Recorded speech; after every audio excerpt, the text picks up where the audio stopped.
Hello, everybody. Welcome back to Octave 11. Jojo here, and today we're having a chat with Kaz. We're going to be talking. Kaz is a healer on many levels. So maybe first of all, welcome to the show, Kaz. Maybe you could introduce yourself and tell us a little bit about what you get up to in your days. Welcome. Hi, Jojo. Thanks. What I get up to is a lot of readings work, healing work, whether that's in someone's presence or distance, clearing houses, just working with spirit, channeling, automatic writing. I try and run groups. Well, it's been a bit difficult to run groups in person. And for me, I just didn't feel that was as beneficial online as what it was in person. But it'll be starting again soon, where we run meditation groups and spiritual development. And I just find how that raises the vibration is just amazing. And, you know, particularly when you get a group of powerful women together, what we can create in really positive energy and vibes and put out there to the universe. I'm really I'm getting tingles at the moment. Those confirmation bumps, of how good it's going to be for what intent we're going to be putting out there to the universe to clear some of this heavy dark energy that has been basically more so on Victoria than anywhere else, and more so in somewhere where I'm living, which is it's not Melbourne, but we certainly came under most of the restrictions the same. Yeah, it has been heavy times. And as you said, I think it's important times to offer people different ways to process the trauma and the loneliness and some of the heavy duty human emotions that have come up for everybody in the last couple of years. Yeah, and I think that's really important, because I'm still coming across many people where I feel drawn to just say, hey, you've been through hell. Like, give yourself a break. Like, I think we've tended to still have this she'll be right, mate attitude. And I think we had to get past that, because we've been through hell. My personal life and all right, we'll just go to my personal life. 2 of my kids were meant to get married in the last year. Their wedding or their engagements and their weddings were up in the air, cancelled, rescheduled that many times. They both then went and had impromptu weddings, very last minute. Now, look, the tradition of wedding I do think needs to change anyway, but it was missing out. It was missing out on the full celebration of it all, the excitement and everything. It was done under masks and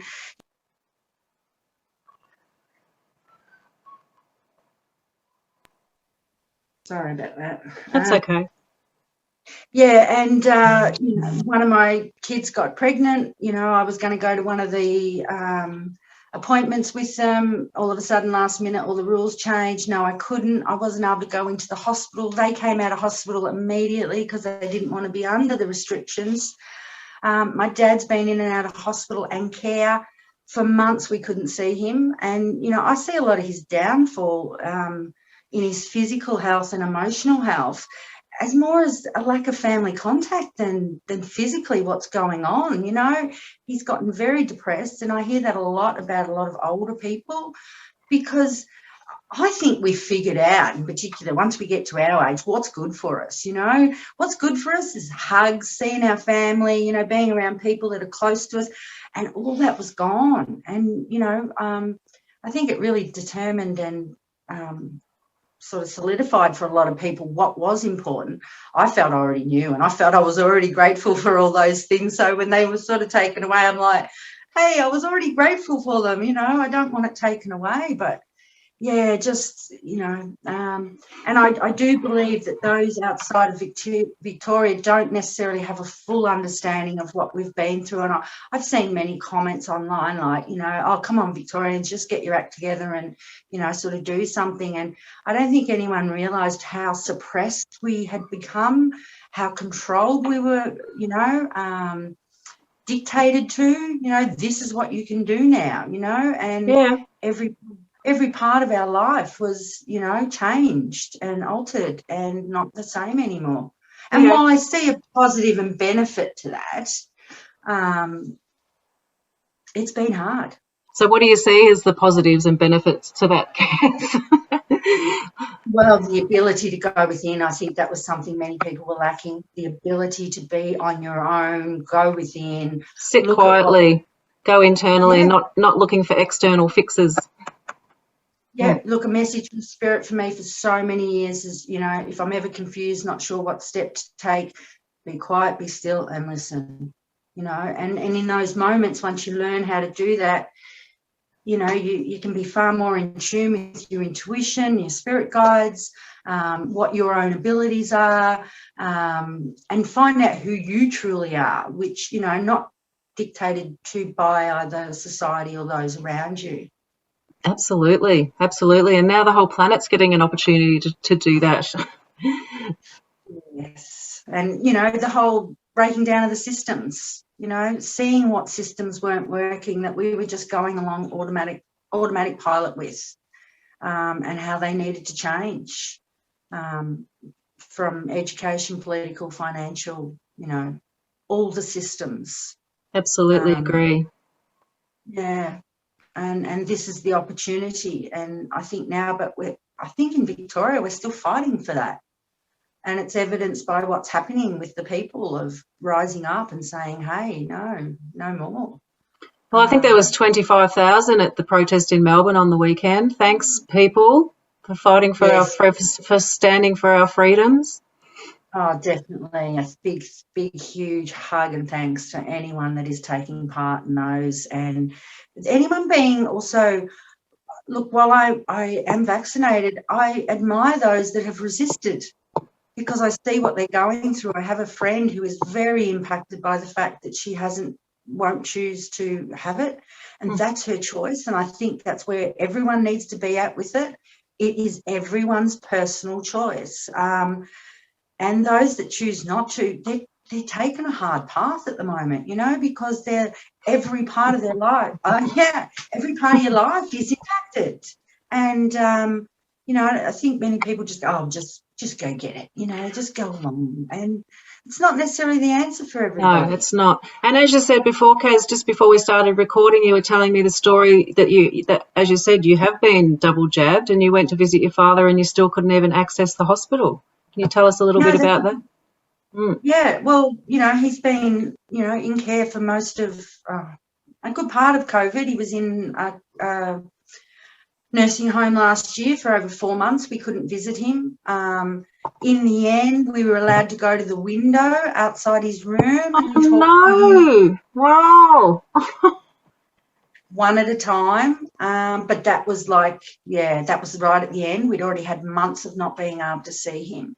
And what I've been concerned about and what I've seen in him is this withdrawal, this defeat, this depression and sadness. And I believe that comes more from his lack of contact with family than, you know, the medical system needing to find anything.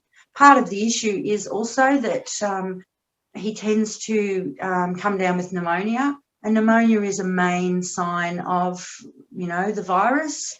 So he gets isolated straight away and has to be treated as a patient who has it. Even though he doesn't, he has one of the symptoms of it.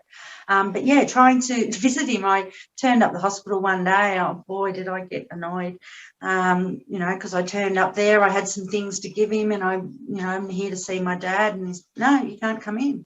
They're not accepting visitors today.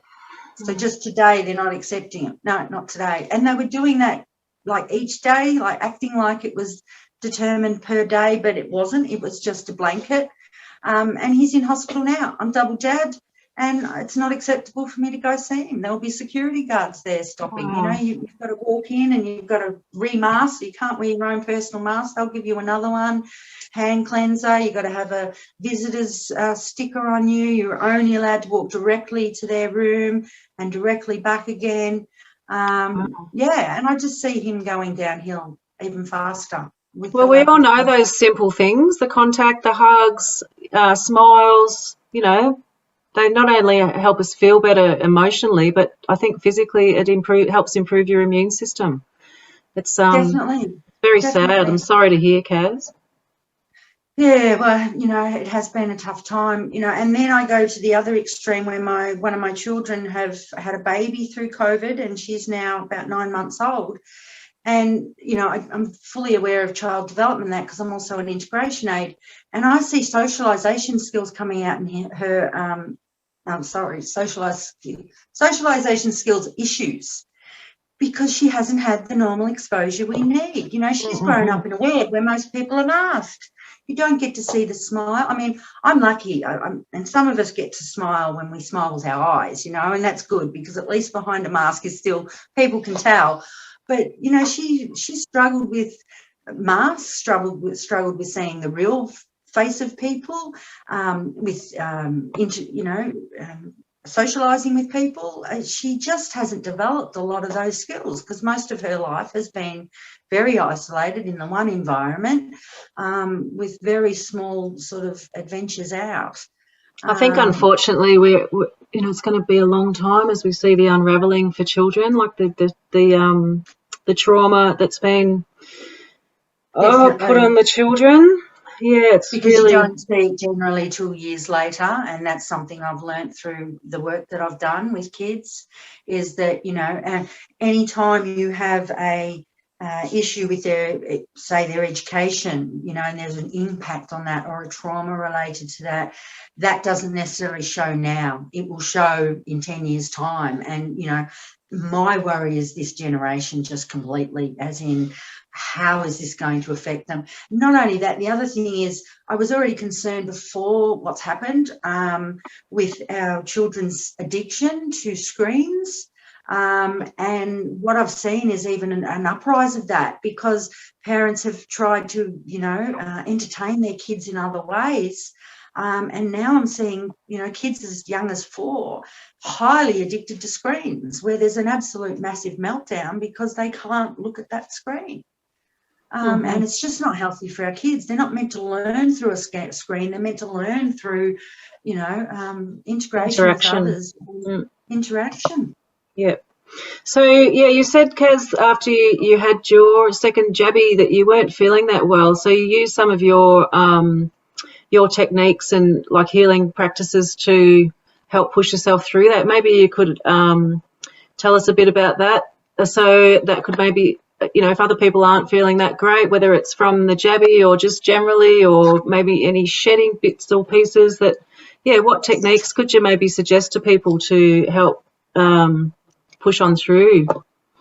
Yeah, I wasn't well at all. I was wiped out on the couch for 3 days, headaches, just absolutely no energy. And so I just, auto response for me, I went to self-healing. I focused on using my healing energies. And it is as simple for anyone. So even if no one identifies as a healer, if they're in this position, it's just simply in their mind, or speaking out loud if they want to, asking for healing energy to come into their body. I asked for any toxins to be removed from my body. I asked that if any way this was going to have a negative impact on me, for that to be cleansed, cleared and healed. And I gave in to I surrendered to this need to just lay on the couch and do nothing. And, wherever I was feeling any pains coming up or hurt, anything, I was just placing my own hands on my body and just focusing on sending healing energy within myself. And that's how I got through it. And I think that's an important tool for anybody to use, whether you think you're a healer or not. It can be the start of it. It can be the start of developing it if you don't identify with it, because we've all got that ability. It's just a matter of whether we've tapped into it or not, or worked with it, or expanded it, accepted it. It's so clear with me and the way I heal. I was working with someone on Saturday that really needed their energies balanced, and a much older person who I would have said in the past was very skeptical. And as soon as I put my hands on them, I went, oh my God, your hands are just roaring hot, and that's how the healing energy comes through my hands. And then all of a sudden he goes, oh, now they've gone freezing cold. And I'm like, well, that's psychic energy as opposed to healing energy. And he was just amazed. The evidence was there, there was no having to, try and prove it or anything in any way. He could feel it. He could feel it working through his body as well. Well, I think that's an interesting point, actually, because so much of the last 2 years has been about the science. But the whole time it's forgotten how to keep us spiritually and emotionally robust and healthy. And you can't have one without the other, in my understanding or in my belief. That, if you've got there's a physical aspect that needs healed and attended to, but there's also the other parts of ourselves, the mental, emotional, spiritual sides that just get overlooked so often in our society. But it's really what needs nurtured right now. Stepping forward in. I suppose for me, I've just always been out of the box, and that's my first go-to. It would be healing. Anything alternative. I mean, it's why I want my dad out of hospital, because they've had him in there multiple times, many chances to diagnose him with whatever is going on with him, and they really haven't. And I just can't wait for him to get home, because then I'm going to be just putting my hands on him and doing the healing. And he is finally receptive to it, because he's tried the medical so many times and it's not working. For me, that first go-to is spiritual, is, our soul, is what, spirit are guiding us to do, what the signs are around us, the synchronicities. That's the go-to. And honestly, I can say, look, I'm not perfect, and do I still have my issues and everything like that? Sure, I'm human. But I find that in my spiritual perspective, it makes all of the rest of life all okay. It's how I manage. It's how things actually do work out. I can see the positives of things because I've got a spiritual outlook first and foremost. What's my intuition saying? What are my senses about? What's my instincts? Well, I think taking the judgment off a good or bad experience straight off the bat, and no matter what's happening, be grateful for it for the opportunity to see something, another side of something, or another person's viewpoint, or the attitude of gratitude goes a very long way, I've found. Yeah, look, I'm grateful every day, and some days when it's hard to sort of get a positive perspective, it's like, what have I got to be? And I will go back to the basics of, I am grateful for the fresh air I breathe. I'm grateful for the fresh water I have, that I have abundant food, that I have a roof over my head, that I have people around me that I love and enjoy, that I can have hugs now. I go back to that basic, Absolutely. If we can be grateful for all that stuff, and then we add on that the extras, look, it just gives you a whole different perspective on life, and it helps you get through. Absolutely. A warm, comfy bed. Yeah. Sorry? A warm, comfy bed, which I love. Oh, that's it. That's it. Getting into bed, Yes. and, even if you're feeling flat, even if you're, struggling with some heavy energies, I get to climb into bed, and along with that, for me, often then goes to prayers out there to anyone that hasn't got that available to them. Oh my God, I'm thankful I'm climbing into a warm, comfy bed tonight. But then there are many people out there that aren't. And, I send out prayers for them to have what others have, that comfort, that, a home and a bed. I think that's really important work to be doing for any of us. Whether you're fully spiritually awakened or you're just starting out, focus on gratitude, look for, sometimes during what we've been through in the last couple of years, I'm like, what is the purpose behind this? Why would this be happening? What have I got to be grateful out of it? And as we were speaking earlier, sometimes it was just, okay, right now I've got the time to be all by myself. I don't have to go anywhere. If I want to stay in my PJs all day, I can. Rethink everything I was doing in life. Look at how I was doing it. Was it working? Wasn't it? But something you also touched on before, judgment. I think that's really important. That's part of the biggest thing. One of the lessons about this is to let go of judgment. Judgment on any level against anyone for any reason. It's just not valid, and it doesn't work, and it just separates us. It's everyone's own individual choice what they do in life, and nobody should be controlled or dictated to, what happens, or be judged for what they do. Yeah, it's an age-old war technique, isn't it? Divide and conquer. So we won't Yeah. give them that. No, no, They can't have it. no, no, that's it. You know, they can't control that. And I think that's the thing. There's many things that still can't be controlled by external sources. And they certainly can't, you know, control us if we don't give that power away as well. I know there's difficult times that we go through, but we do sometimes give that power away by saying they have control of us outside of ourselves when they don't.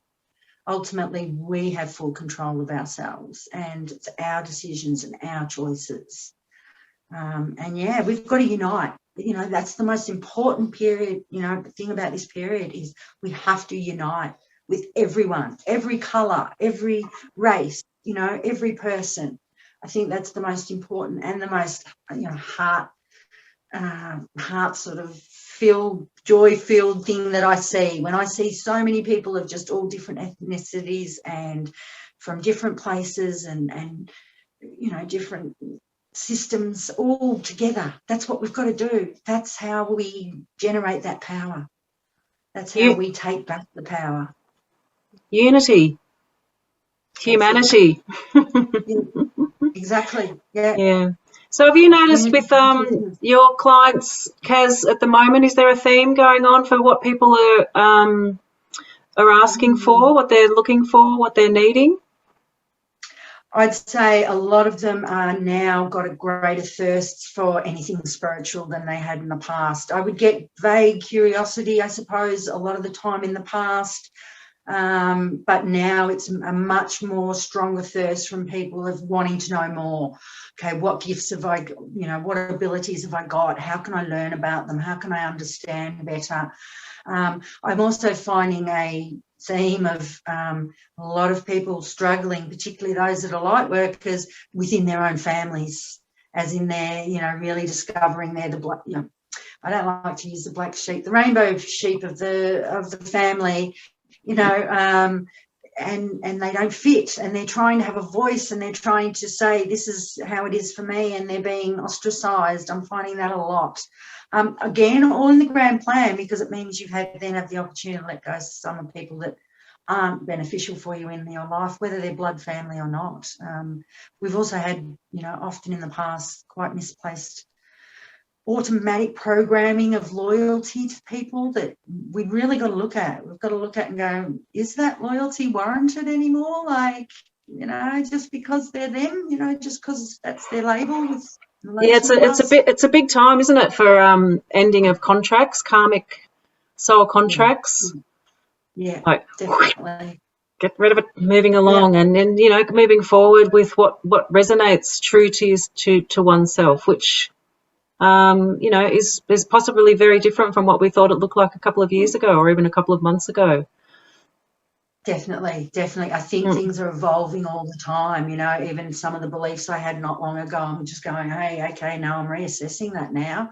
Okay, no, that doesn't fit with me anymore. And that's okay to do. And I think in the past we didn't think that was acceptable to do, to change how we thought, to change based on our experience. I mean, you know, that's the blessing of the experience, is based on what we've been through. It has opened our eyes. It's made us rethink things. It's made us go, does that work for me? You know, no, it doesn't anymore. Okay, I need to let that go. And the beauty too at the moment is we're not going anywhere, so we don't have to justify it to anyone. So we can change our mind as often as we like, which to me is really important. Like, if we get fixed in our ideas, that's when we get stuck, and that's when you can't move forward. But, you know, continuously being able to open your mind to new ideas or change your mind, or it's imperative to evolution, I feel. Yes.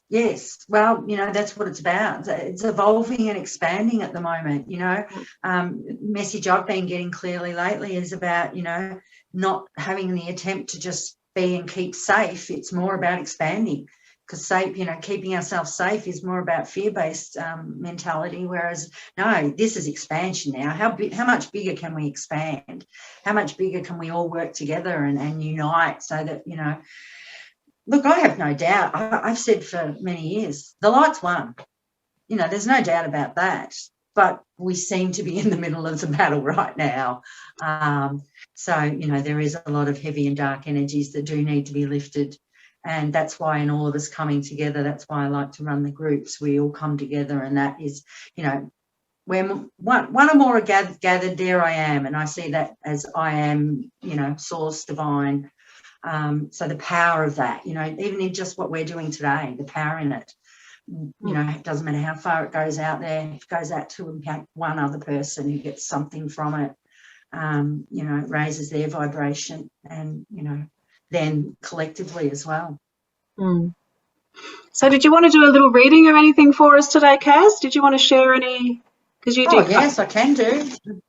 Yeah, sure. Actually, yeah, first of all, I just wanted to do a little bit of clearing for everybody, anyone that comes on and listens.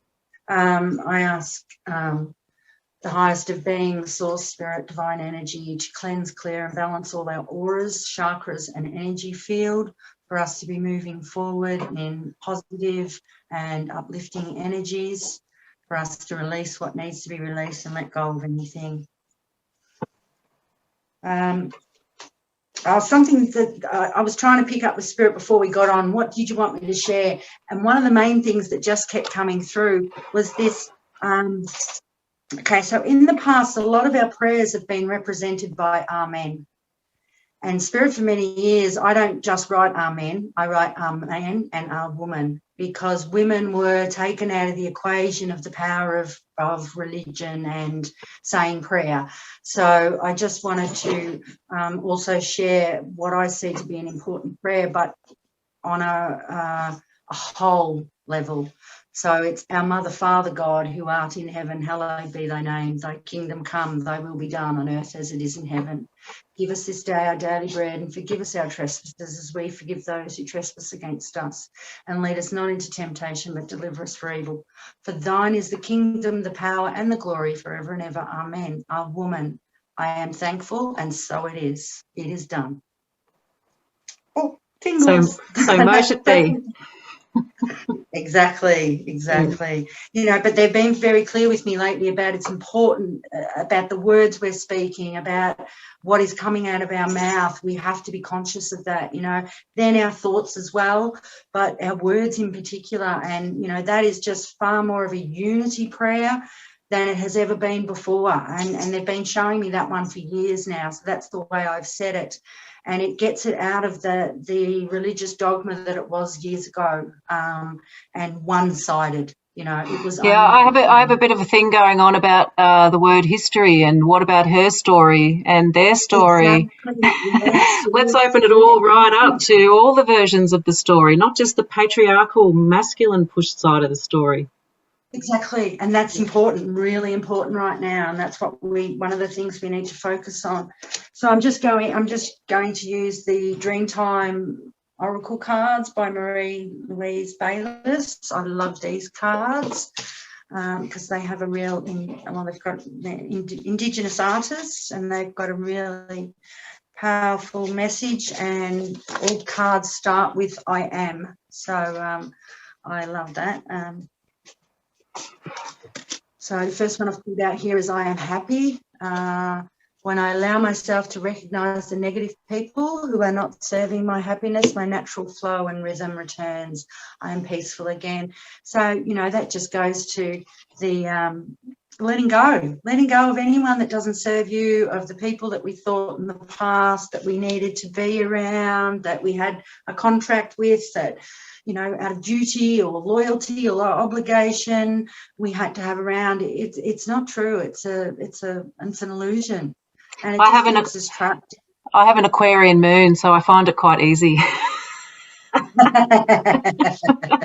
Well, you know, it's great if you find it easy. The next one is I am healing, and that's family songline, so that's very interesting. When I focus on myself, I understand more about my gifts. I have the ability to create miracles. So it's really just reinforcing what we've already said, which is often how our readings work. My readings work. I can often sit there and have a chat with someone, pull the cards, and the cards are just a confirmation. So the third one is I am connected. When I give myself time, I can easily understand that each phase of my life is a natural progression of life. So those three cards I just see as absolute confirmation of everything we've spoken about. So I just love that. You know, that's You know, it's not just our words and what we're saying. It's been clarified in the cards and confirmed. So I'd just like everyone out there to realise that whether you're in Victoria or not, we have been through a really tough time, and for everyone to give themselves credit for what we've been through. And if anyone is still managing and still getting by and still moving forward, oh my God, you're just warriors, you're heroes, because you know, it has been tough. It has, you know, shaken many people to the core. And I think we have to really recognise that it has been, you know, a tough uphill battle, and give yourself a pat in the back, you know, and go, I've gotten here, I've gotten through, you know, despite, you know, outside sources more so trying to bring us down or lower our vibration. You know, we're here still. We're here still, and we've got a way to go, but united and working together and finding all those people around you that you feel like you resonate with, or that you know, on the same wavelength with, you know, connect with those people, do good work together, you know, focus on talking about how we can improve things, how we can work better together, how can we accept each other. Come up with better systems. Like I feel a lot of it's about, you know, decentralized small collectives. Definitely. Working together. Definitely. like mycelium, like different nodes working together, exchanging.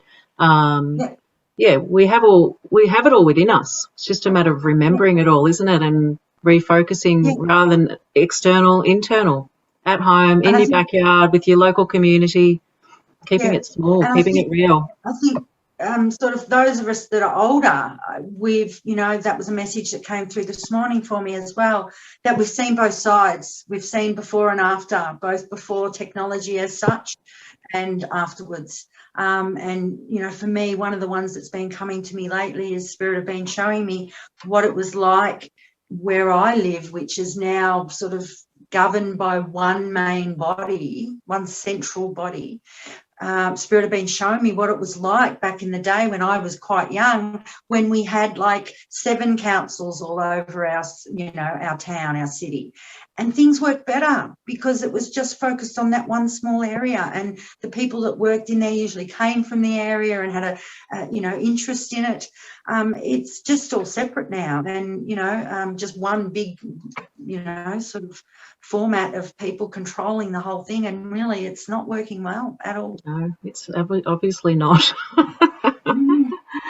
No. So where do you see we're headed, Kaz? What's you know, what do you feel is coming for people? Like, is there a bit of reprieve, do you feel?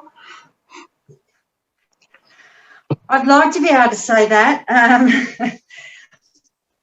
I think there's a bit of a reprieve if you start doing the work of uniting with others, particularly on the same wavelength, and you feel in alignment with and doing this type of thing, you know, getting the message out there, just sharing unity consciousness and, you know, source energy. And, you know, it has always been shown to me by Spirit that this time was about us all coming together. And we've all got different abilities and talents, and we just need to bring all them together. And someone might be Reiki, someone might be a naturopath, someone else is a healer, whatever. But we've all got to now come together and combine those energies and then work together for a positive future. Well, again, I think the education system for years is like, you know, rote learning, homogenized, like churning out good little workers. You know, I think we're really, the more we can be our own authentic selves and step into that, and we're all different. We all have different skills. We all have different perceptions or experiences, and we're like it's like a diamond. We're like put all that together, and we just make this incredible crystalline symphony of all of our, you know, degrees of difference and wonder. You know, we can all tap into our superpowers and share them. It's exciting times. Definitely. I feel. And when we talk about kids, that, you know, the way the system has been is it's about creating little soldiers. You know, having worked as an integration aid in the past, I had to get out of the system because I feel I couldn't work within it anymore. You know, because intuitively, I work very well with special needs because I'm intuitively guided to what they need, so what their individual needs are. And at one stage, I was able to follow that, and then I would know, oh, okay, this child will only learn this way. So that's how I address the learning. And then it got to a point where I was working within a system where it was, here you are, this is what you teach them because this is what the guidelines are. But that doesn't work for that child. So how can I do it? You know, look, one of my children is a star child, if that's what you want to classify it as. So we had a really rough time with the education system, and I saw everything that needed to be changed. And yeah, it's one of the most important things is a massive overhaul of the education system, of not just trying to create, you know, little soldiers who are all identical and all do the same thing, and, you know, sort of almost a rejection of anyone that's unique or different or, you know, is talented in a far, you know, other way. As I said, my star child is, you know, really struggled with school. It was years of hell for him. And he got out of school and he found, oh, well, before he got out of school, I got him into fishing because I knew he was very much a hunter-gatherer. That's the right word. That's strange. And he became absolutely obsessed with fishing. Now, he knows everything about fishing. He knows every part of the weather. You know, he's just such an expert on it. You know, the fish he catches for me all the time is brilliant, you know. Massive, no fear, so massive, you know, 7-foot sharks that he'll catch and everything like this. But that's his talent, that's his gift. But how is school ever promoted that, you know? And I think we've got many children out there like that now. Yeah, I have a son a bit like that, but he's grown up now, so worked it out himself. But yeah, he was always getting into trouble for being creative, like being a critical thinker, questioning the teacher, questioning why he was being told to do that or this or, and he would just get sent out. And I love it for it. Yeah, absolutely. Yes, mine definitely defied the system and the rules, but also was very in tune with lies or anyone that was being untrue or, you know, not genuine, and he would spot it a mile away, and then he would have no respect for that person. But that wasn't acceptable because he was dealing with an authority figure who was meant to be respected. And there's many kids like that. Yeah, we need a you know, education. If we're going to have an education system as it's been, it has to be overhauled and it has to be made to be more unique for our children and our children that are born now, not the system that was created 80, 100 years ago on the idea of this is the model of how to educate. It's not the same anymore. We haven't got the same type of children. We have very gifted children that need to have those gifts addressed. Absolutely agree. And all the systems, as we talked about, they all need an overhaul at this stage. Definitely. And I think it's those of us that are aware need to go, okay, well, how does it need to be changed? And I think that's why some of us have been involved with those systems, so we could become aware of them. Okay, well, what's not really working? What doesn't work for me as being a part of that system? And just putting it out there to the universe, write about it, you know, or talk out loud to spirit about it and you know, get it out there about what needs to be changed. What can we do about it? You know, and how we support one another. Yep. Yeah, definitely. Really, you know, that's another thing that really has to come undone, this competitive thing that is amongst a lot of the spiritual community as well. It's got to be gone. There is no competition between us, otherwise it separates us yet again. You have your gifts, I have mine, you know, or abilities, whatever you want to call them. And we just got to work that together, you know. So much like today, you facilitated today, you have the channel already set up. I've just come along to have a chat, you know, but we've worked together and we can put this out, and if we help one person, that's my aim, you know. Any more than that, fantastic. But if we help one person, if part of our message gets to the right person, it just goes, you know, I get it now. You know, I want to go down that path of, you know, tapping in with my intuition and spirit and, you know, being a far more holistic person. Absolutely. Well, and that's probably a good place to end, Kaz. So if people do want to maybe get in contact with you, I can maybe put something in the link below, like a website or an email or something where Well, people just can for now, contact. yeah, an email. So if anyone wants to get in touch with me, yeah, my email address, if you can link that down the bottom. Cool. Happy to hear from people, particularly those that might be really struggling and don't know how to reach out or who to. Maybe an email might be a little easier. I am happy to work with anyone that needs some sort of guidance or assistance. That's what I'm all about, and that's what gives me a lot of purpose. So I don't want anyone hesitant to sort of get in touch and, you know, ask the questions. Don't think any question is stupid. That's another thing. All Absolutely. questions are relevant. I agree. It was You're a lovely to touch star. base with you, Jojo. Yeah, nice one, Kaz. You too. Take care, and we'll hopefully chat again with you sometime soon. Yeah, we'll make another time to do another one of these videos. Beauty. Good on you, Kaz. Thanks. Right, see ya.